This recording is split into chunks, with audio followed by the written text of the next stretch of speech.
Hello and welcome to Camera Cole, where we look at life through the lens of truth. Today I'm going to talk about charged words or charged language. Well, what does that mean? What does it mean if a word has charge? Why do we need to understand this? How can we use it? And how can we use it inappropriately? Most words are neutral. They have no flavor, no pizzazz, no emotion, no real relevance. They're just words. They mean nothing. Other words can terrify you, excite you, depress you, charge you, paint pictures, paint images, stir things up in your spirit. It can affect you. They can affect your emotions. They can affect your feelings. They can make you weep. They can make you cry. Charged words and charges are a lot like tone of voice. You can portray and articulate different spirits, different emotions, different ideas, depending on the specific words you choose and if they have a charge or not. Terrific is positively charged. Terrific sounds great. Terrifying is negatively charged. That sounds horrible. Charged words are important to understand when it comes to making videos, scripts, speaking, because as much as you can change the communication or change the meaning of words by changing your tones, you can actually change meanings of entire sentences or ideas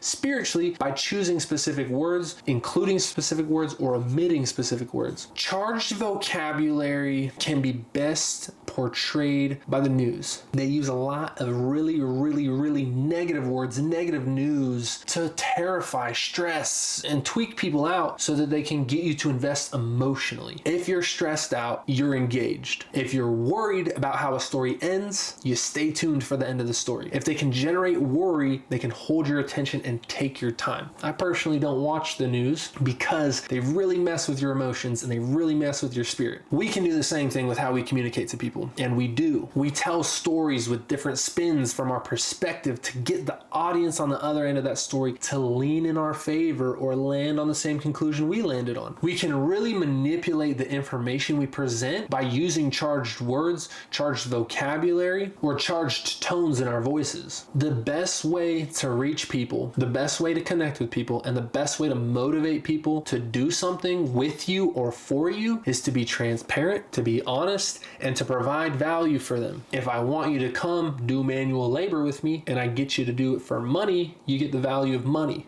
And it's completely transparent. The transaction is clear and out there for you to make a decision on. I will give you X amount of dollars for X amount of your time. It's going to be hard, but you might get a workout and you might get some dollars. Then once the equation is clearly, honestly, can be a little charged, be like, sunshine's good for you. I can convince you with my words, but I need to be respectful about how much I do that, and so that I'm not actually deceiving you about the transaction itself. If you plan well and you want to serve people well, you do not need to abuse spiritual charge or charged words to get people to do things. All you need to do is stay humble and be patient, and the right people will come to you and you will be able to serve them and make the transactions that you're trying to make. If you want people's time, engage them, connect with them, be kind, and provide value for them. Then they will give you their time. Don't try to terrify people into giving you their time or giving you their money, because your credibility and your reputation will be ruined and people will ignore everything you say. If you want more information, my notes on charged